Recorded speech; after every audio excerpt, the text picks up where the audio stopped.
guest officers from brotherly and friendly countries, and I would like to say a sentence. أخوان الكريم من البلاد الإسلامية طبعا من المملكة السعودية والعراق، أهلا وسهلا ومرحبا بكم. أنتم ضيوف لكن إخوان شقيق. Alhamdulillah. Your presence here is a reflection of the excellent ties that we are privileged to enjoy with our friendly countries. Let me commend the Commandant of this great seat of learning for maintaining the highest standard of training and extend my heartiest congratulations to the course participants for the successful completion of your training. Ladies and gentlemen, today the threats we face are no longer limited to conventional battlefields.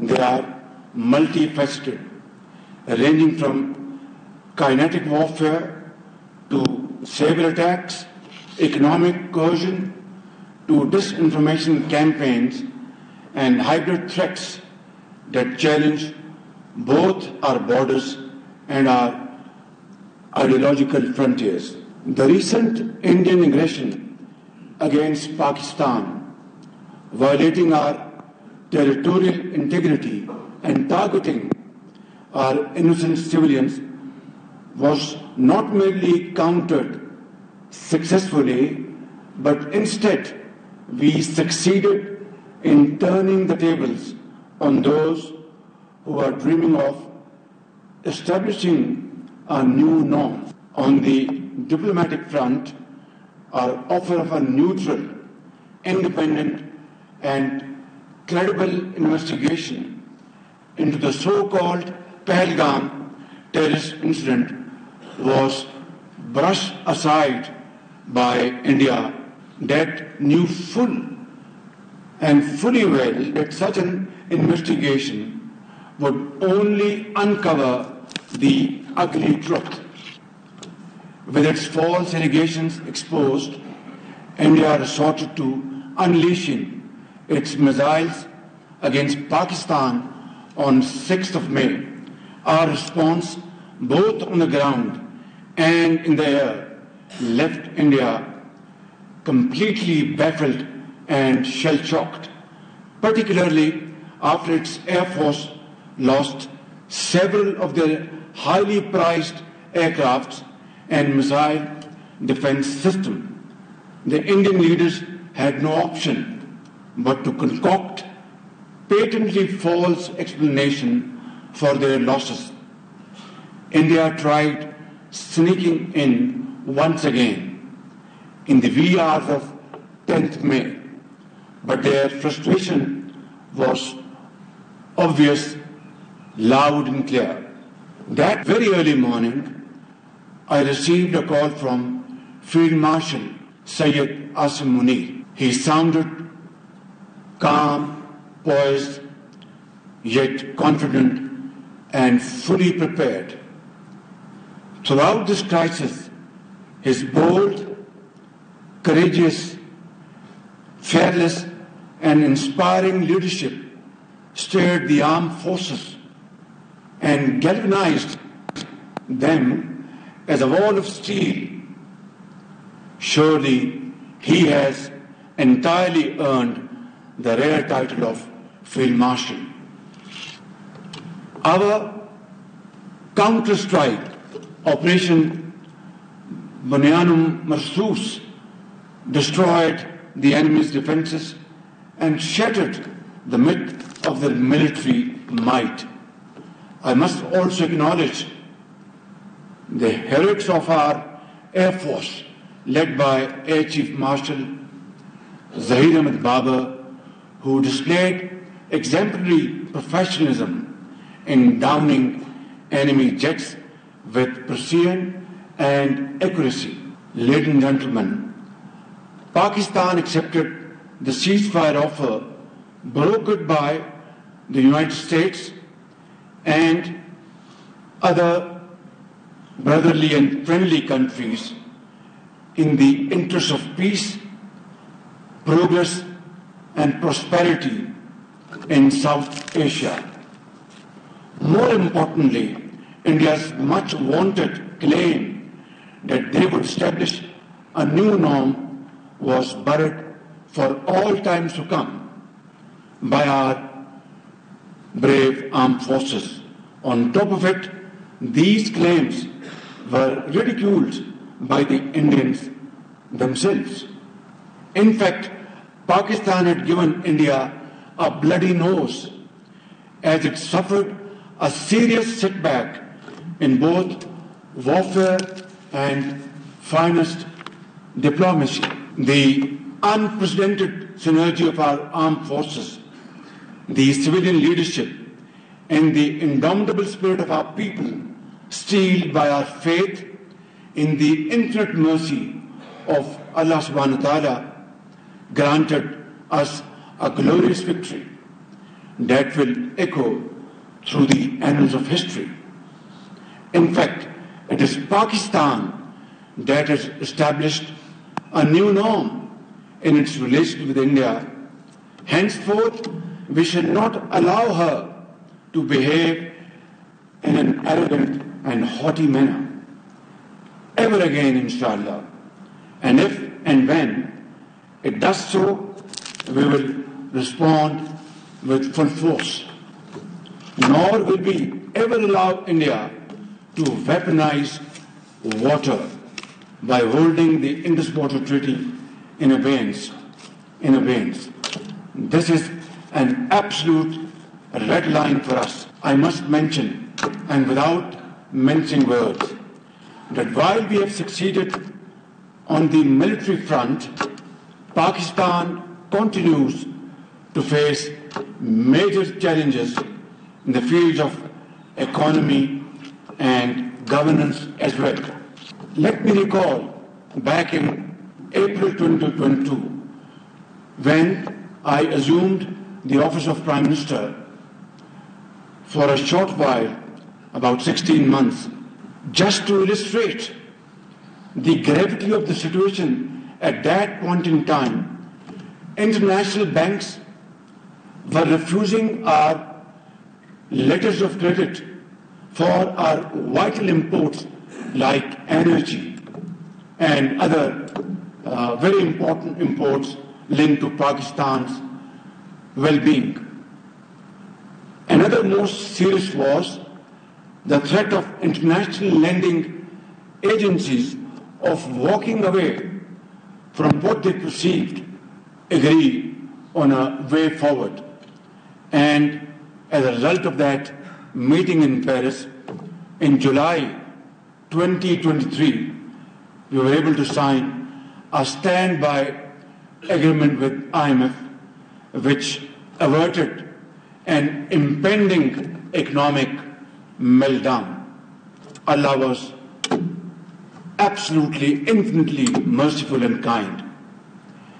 Then again, assuming office now in March 2024, we lost no time to introduce major reforms coupled with cast iron guarantees to the lending agencies that we would not shy away from undertaking difficult, tough, but very relevant, deep-rooted structural changes in our system and our administrative organization. And we undertook those very difficult decisions, and through that we were able to calm those fears of our lending partners. Today, alhamdulillah, we are witnessing the fruits of those sacrifices made by the common man of Pakistan. Inflation has plummeted from 38% to 0.3%. Our rupee stands stable. Official foreign exchange reserves have crossed $11 billion, and galloping interest rate, which was 22.5% in 2022, have come down to 11%. Simply put, a reduction of 50%. But my very respected officers, these achievements, significant as they are, represent only the beginning of a very arduous, difficult, thorny journey towards progress and prosperity. On the way, we will meet huge challenges like mountains, rivers. We'll have to surmount them. We'll have to cross those rivers through commitment, unwavering commitment to our nation, to our people. And that will require sacrifices, sweat and blood. Without that, no nation on the face of the earth was able to stand up from the ashes of defeat and touch the zenith of glory. Alhamdulillah, Pakistan at this point in time is flying high. Our morale is very strong. Our armed forces, with Allah Almighty's blessings and your wonderful, excellent professionalism and the nation's total support behind you, we have won a war against an enemy which was, in the eyes of our detractors, was unthinkable. But we have converted this unthinkable into a reality. And that is, I think, our finest hour in our history. But now is the time to use this moment and convert this moment into something this nation has been longing for, praying for, that when that hour would arrive, when Pakistan's economic progress and prosperity would be not only witnessed by them, enjoyed by them, but the world at large would stand up and respect Pakistan's grit and its hard work and its infinite efforts to achieve a point for which this country was carved out under the leadership of Quaid-e-Azam Muhammad Ali Jinnah, and sacrifices of millions of people who crossed rivers of blood on the way. They lost everything in terms of human lives and properties in this ardent hope that we will reach our destination, Islamic Republic of Pakistan, carved out of India with these great sacrifices, and they will enjoy a life according to their hard work, merit in the society. 77 years down the line, my very honorable professional soldiers, that dream has yet to be realized. But as they say, it is never too late. This is the moment has arrived. It's all up to us to catch this moment and convert into a success story unparalleled in the annals of history. Difficult, but not impossible. I can guarantee you by the grace of God. It only requires, we have everything in this country. Allah Almighty has blessed us with these great brains, courageous faces sitting in this room, and all over the country. Great talent, engineers, doctors, scientists, land, very fertile land, and natural resources. What we lack is the will to do. If we can really capture this moment, I can guarantee you, not only we will compensate for the losses of the past, but we'll have glorious future, and our posterity will be grateful to all of you and to all of us. So this is the time to act and act immediately. वो एक शेर, उठ बांध कमर क्या डरता है, फिर देख खुदा क्या करता है. मैं समझता हूँ कि ये वो मौका है कि जिसे आज पूरी कौम को इंतजार था.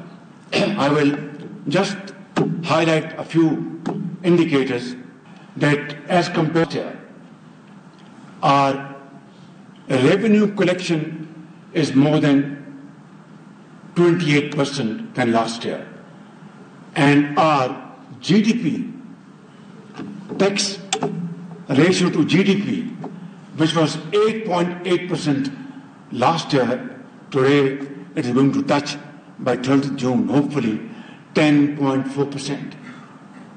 But although it is highest in the last 6 years, but it's a long way to go. We have to touch at least 15% if we have to have meaningful growth, development in the four nook and corner of Pakistan. My wonderful officers, I'd like to mention a few humble achievements this government has made in the last 14-15 months. Through our joint efforts, we have shown zero tolerance for corruption. And I'll cite you only one example. Federal Board of Revenue, less said the better. Right at the inception of my government, we changed, transferred officers at the highest level who are not delivering and had problems. I will not go into details. And they were replaced by people of more knowledge and respect. And that is why, and then every week I hold a review meeting of FBR in my office, every week. So, as a result, in these 14 months, 28% is additionality to our revenue as compared to last year. For the first time in Pakistan's history, you are witnessing faceless interaction at Karachi port. And this model will be replicated in all other seaports and dry ports. Thirdly, these containers, they come in and they carry millions of tons of goods every year, but they were never scanned. Pakistan had enough resources to spend a few $1 million to import these scanners and scan these containers and to see what are the goods which have been shipped and checked mess declaration, under invoicing. But it was never done. Not that I'm trying to take the credit. I'm trying to explain you the apathy and lethargy, including myself, we have faced over the last 77 years. But now is the time to stand up and accept the challenge and move forward in unison, which we are by the grace of God in the last more than 1 year. And then smuggling has been another cancerous problem for Pakistan. And it was said that this is one area that can never be plugged.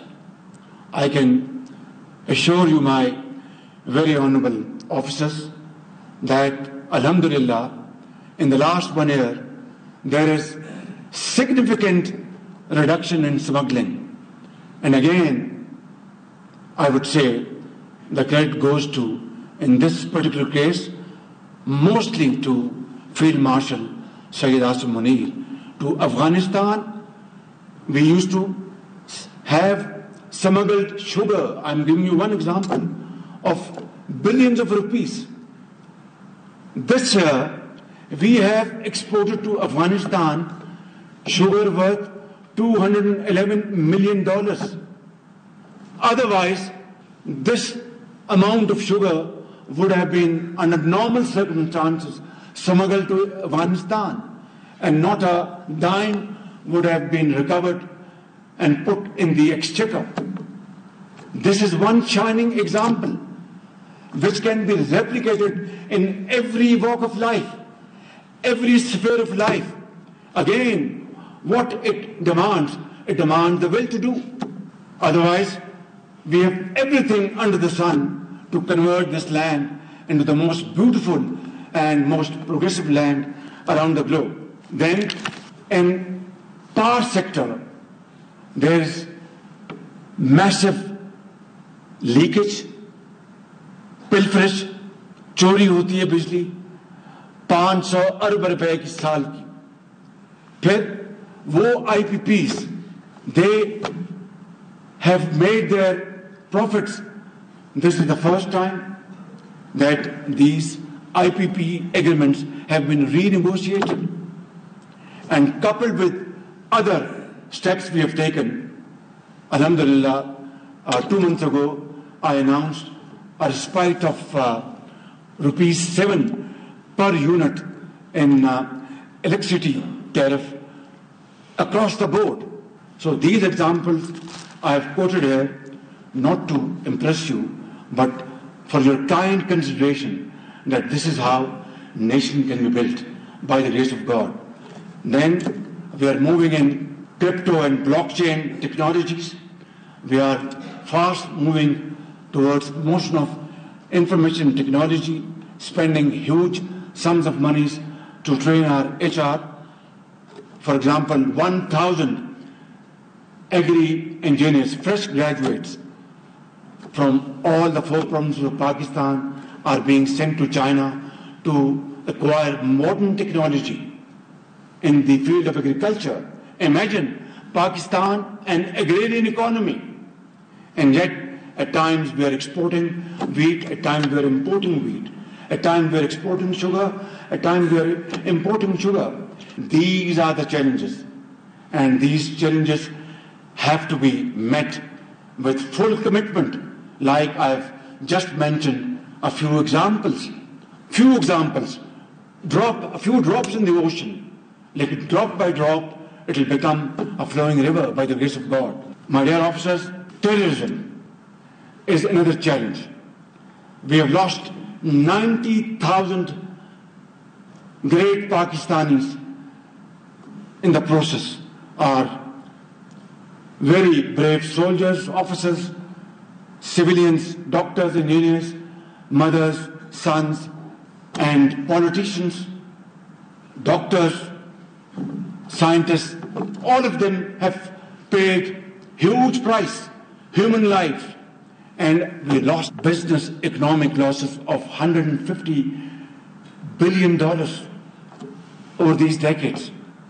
And I think there cannot be a bigger manifestation of our commitment to defeat this menace, which has resurged back in 2018 in KP, there in Balochistan, and sparsely some on other parts of Pakistan, again paying their lives to defeat this menace. And today again, you are standing before this menace, and inshallah, through your great efforts, inshallah, we will be able to overpower this scoundrel for all time to come, inshallah. Another 2 points on diplomatic front, alhamdulillah, our outreach is consolidating, and our traditional friends are, inshallah, are very well engaged with us, and partnerships in counterterrorism, partnerships in investment trade, all these subjects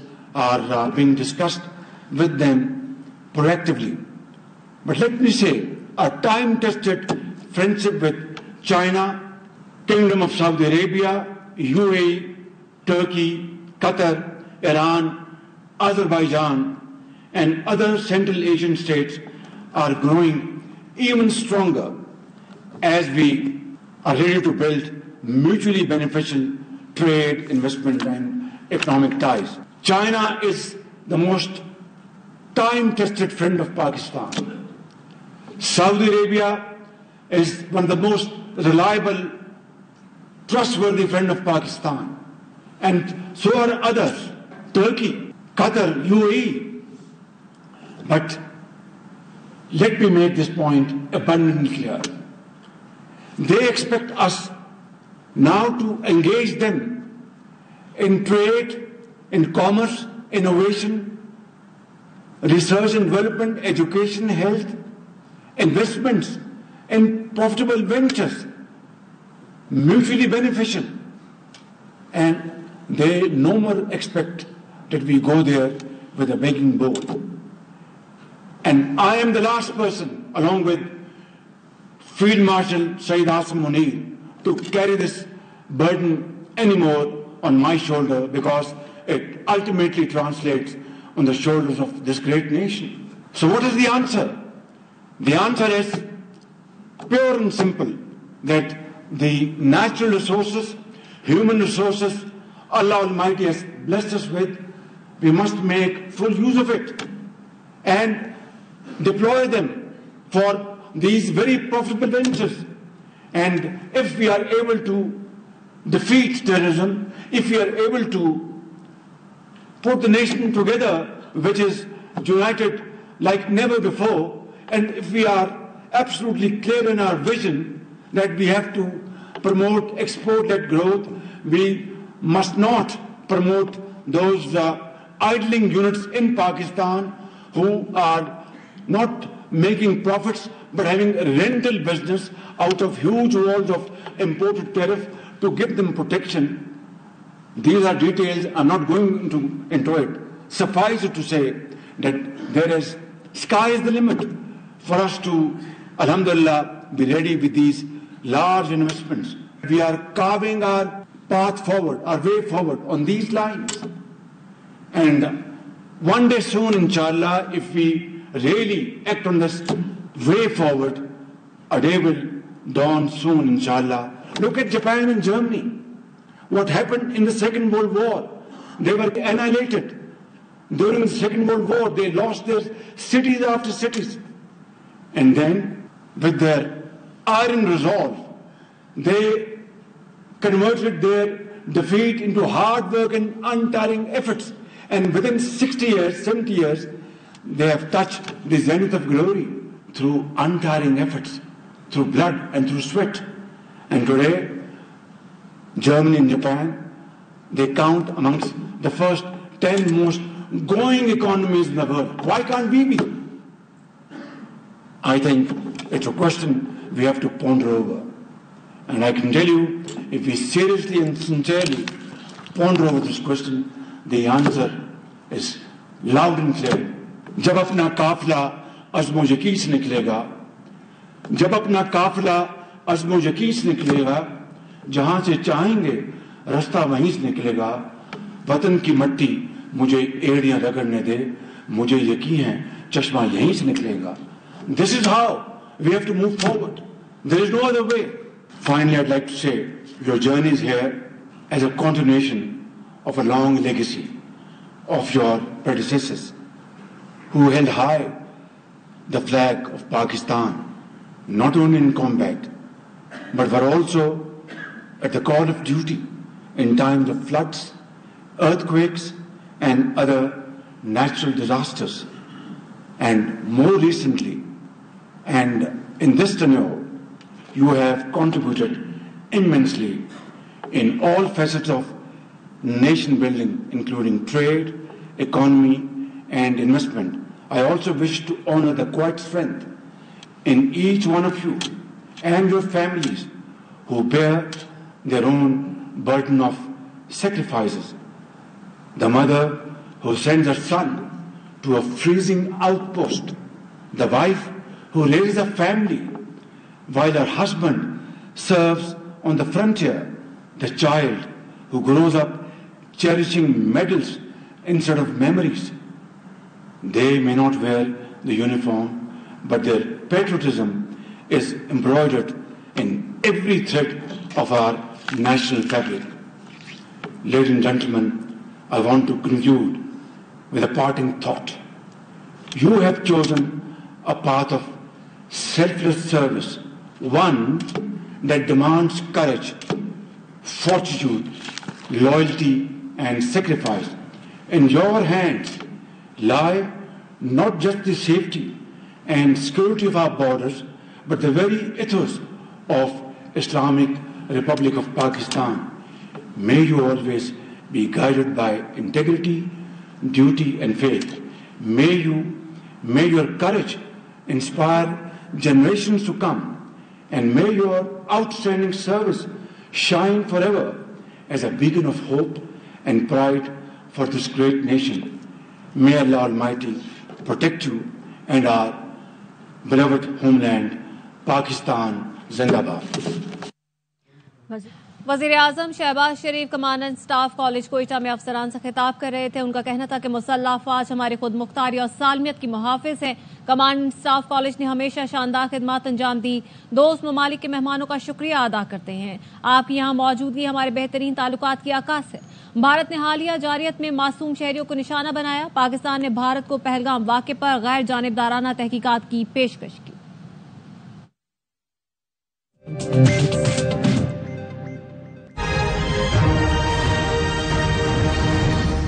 जहाँ प्यार की रस्में, वादे कस्में, चाहत का इकरार है, वहाँ गुल बहार है। जहाँ प्यार, वहाँ गुल बहार। निसा कोलेजन बूस्टर बनाए आपकी स्किन को स्मूदर, फर्मर एंड स्पॉटलेस। अब रहो यंग एंड ब्राइट हमेशा विद निसा कोलेजन बूस्टर। कुछ रिश्ते जिनके होने से हर लम्हा सेलिब्रेशन में बदल जाता है। हैप्पी बर्थडे भैया। इसीलिए तो हम इन्हें गुड फॉरएवर कंपेनियन कहते हैं। GFC, आपका गुड फॉरएवर कंपेनियन। GFC